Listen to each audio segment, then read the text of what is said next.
obugagga tebabulonda, obugagga tebabubba, ate obugagga tebabusikira. Obugagga bakola bukozi. Kyovola banavayo n'empandiika akatabo ako Success and Failure Based on Reason and Reality. Obugagga n'obwavu butandikira mu bwongo. Kasita endowooza y'omuntu ekyuka n'erongooka, byakola birongooka, era n'enfuna erongooka, mudda gwe bayita omuki omugagga. Buli muntu asobola okubeera omugagga, ate amu kikyayina gwe kyotayina. Mbadde nsooka kusaba tuve mu by'okusaaga mu puroguraamu eno. Ekya buli muntu asobola okubeera omugagga, nze ndowooza kikyamu, toli mutuufu. Utya Katonda yakola abagagga n'akola abaavu. Katonda yatuwa emikisa gyaffe kwe tutambulira, gwe nakuwa nange nampa ogwange. Oteeka kuba ng'olina ekyama ekyenjawulo.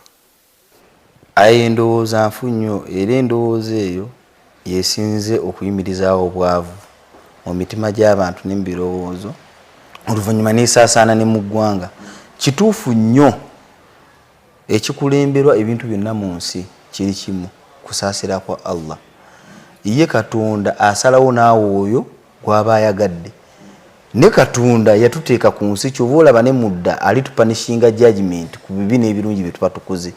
Okusalawo ku bintu by'obulamu bw'ensi kuba kwaffe ng'abantu. Katonda yatuwa ekyobugagga ekisinga byonna bwe bwongo, ng'obwongo butuyamba okufumiitiriza ku ebyo ebizibu ebitweŋŋanze maaso. In life, there are limited resources to satisfy man's unlimited wants. Your reasoning capacity is the determinant factor of addressing such challenges and problems towards actual prosperity. Nga kitegeeza nti fina tubeera n'ebizibu. Ne bannayuganda abasinga tebatwala budde na kufumiitiriza ku kizibu kiba kimweŋŋanze. Actually, I wouldn't call it ignorance. Naye saagala kuvuma. Naye amazima gali nti buli ndowooza weekyuka n'erongooka, n'ebyokola bikola ki? Kya bugagga okulowooza nti nsobola okuba omugagga. Obugamba nti nze siri mwavu, sente ze sitannafuna naye siri mwavu. Oba kya bugagga omuntu okujja n'agamba nti ddala mutuufu siina oba ndi mwavu. Kwa wamala okukkiriza nti ndi mwavu, ogamba kati buno obwavu nkoze eki? Mbukoledde ki? Bannayuganda abasinga batambulira mu kuwakana nti ndi mwavu mu ssente kuba sinnazifuna, naye ate siri mwavu kuba saatondebwa kuba ki? Kuba mwavu. Kati ssente nga Hamu waziina, Hamu talina kyansinza. Hamu waba yasobola ozifuna, nange nsobola ozifuna. Kyova olaba bajja ne batwebuuzaako ti ne muganda wange wakikola otya? Naye ate ab'endowooza ennafu ne basigala eyo nga bakuba nduulu nti yosizize ezo za pulezidenti, zino za mutabani we. Kati kugamba endowooza eyo singa era ekyobugagga kye tusobola okukola mu Uganda okulongoosa embeera ya Uganda ng'eggwanga kwe kulongoosa mu ndowooza y'abantu, the mindset. Singa endowooza enaakyuka n'etereera, n'eggwanga lijja kukola ki? Kya butamanya obutamanya nti tomanyi. Omuntu obutamanya nti tomanyi kye kikulembera obuki? Obutamanya. Kwa obeera omanyi totwala budde, then ate tosobola kwebuuza kumanya. Kati bannayuganda batambulira mu mbeera eyo. Neddala nga tolina bw'oyita pulezidenti. Nze ndi munnayuganda nga munnayuganda omulala yenna. Pulezidenti ngendayo ne mulaba, era abasinga bandaba nga mulaba, naye ngendayo nga munnayuganda omulala yenna. Ze pulezidenti tampanga ssente wadde n'ekikumi, kyo naye anjulira. Naye I'm just hardworking and I do everything best within perimeters of reason and reality. Nfumiitiriza ku kimba ngenda okukola ki? Kimba ngenda okukola. Nze nsuubira buli munnayuganda singa asobola okufuna ekintu ekyo, abantu basobola kuba obugagga bw'ensi butandikira ku ffe ng'abantu ne buspreadinga ku society butubeera, then ne bubuna eggwanga. Ffe bannayuganda buvunaanyizibwa bwaffe okukulaakulanya eggwanga Uganda. Singa bannayuganda balaba n'embeera ekulaakulana, mu kwekulaakulanya mudda bajja kukulaakulanya n'eggwanga lye bakola ki?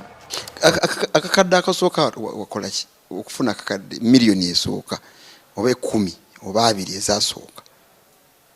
Kujja okantwala omukisa guno kugamba nti ng'ovudde ku kya Katonda okusaasira omuntu, abazadde baffe kintu kikulu nnyo mu bulamu bwaffe. Omuzadde ono nze kyamukisa nakulira maka malungi ate mu bazadde abakozi. Nze bazadde bange bampa capital wadde sente bayina nga weziti nyingi, ne bampa capital omusaamusaamu asobola okuntandika omusaamusaamu nga si mungi nnyo, ne capital asobola kuba singa bampa sente nga bugambye nti obugaga tebabusikira ate obugaga tebabugaba ate obugaga tebabubba. Tuba n'ebizibu ng'abantu. Nze singa kitanga kwata biliyoni n'agimpa njagenda ngulira Range Rover ngule neki n'emmotoka gye njagala n'obulamu mbutereeze n'okweyagala neeyagale. Ne singa ampa akasente akatonotono nandaga n'ekkubo lye nnyina okukwata, aba njagaliza ennyumba njegulire, emmotoka njegulire, aba njagalira bugagga si sente. Naye bannayuganda obwavu nga bututta, bo bannaffe banaaba mazzi ki, bayonka mabeere ki okubeera mu ggwanga erimu abaavu abangi naye nga nze 1, 2, 3, 4 bo bagamba oba okiraba obulabi nti bayina embeera yaabwe eyanjawulo. Osobola otya kuba mu ggwanga nga ggwe oli wanjawulo ku bantu abalala basinga obungi. Bwe tugenda okutandikira nga tukomyewo. Mikwano gyaffe abali ku Bukedde TV era nyongera okubeebaza okuba naffe. Tutandisa programu eno tusoose ku nsonga zaffe ez'abapangisa mu Kampala naye nga si bonna ffe landlord gwe tuli naye ye Haji Ham gwe tuli naye mu programu Kigondo. N'olwekyo ayogedde ye ku bibye ye n'agamba nti begiba myezi 4 gye tumaze tuli waka, emyezi 2 tugireke, emyezi 2 gyo tugisasule. Ye bw'ateesezza wali natuwa amagezi buli omu ayogere nannyini nnyumba kwakolera, buli omu ayina enfuna ye, buli ayina amabanja ga njawulo. N'olwekyo n'enteesa ya njawulo eva ku mmwe. Kati wetutuuse mu programu eno mbadde mubuuzizza era wenjagala atandikire nti eggwanga bwe liba lyavu nga n'abantu bagamba obwavu bututta, gobeera otanga omuntu 2, 2, 3 mwate mulina enjawulo nombeera mu ggwanga eryavu nga mwe muli bagagga. Wenjagadde tutandikirawo ssebo. Sijja kwogerera balala naye nze kanneeyogerere nga Amisi Kigundu, musajja enzaalo eya wano. Ekyo ekibuuzo ky'ombuuzizza kya nnaku nnyo okuba ng'olaba Katonda yena waakusitudde naye ng'olaba banno b'owangaaliramu abasinga embeera teyeeyagaza. Era ffe tuba tutambula ma airport yonna gye tuyita, we are not judged by our financial status or our bank accounts. Tebatujajinga lwa sente ze tuyina, batujajinga lwa passport gye tuholdinga. Bagamba abo bannayuganda bali bwe bati neki. Kati buli ggwanga lyo liba eryavu, gw'okubanga oyina sente it doesn't make justified sense. Kisaabululwa. Kyova olaba navaayo niŋŋamba nti kampandiika akatabo wano wammanga, bannayuganda bannange mbawe endowooza nti kiki ekyo kyenkoze kyensuubira nabo kye basobola okukola okulaba nga beesitula. Nekyamukisa mubi nti bannayuganda bannaffe abasinga bali negative, abasinga tebaagaliza ate bali unproductive. Uganda ggwanga ddungi nnyo nti Katonda yatuwa embeera ey'obudde nga nnungi nga mugiraba. We have good climate, fertile soils and a young energetic population. Abantu bannayuganda abasinga bato, ettaka lyaffe eggimu ate enkuba etonnya. Kati eggwanga nga Uganda we liba lyakulaakulana mu butuufu, nze ŋŋamba twalizeeyo ku musingi gwe tuyita ogw'obulimi.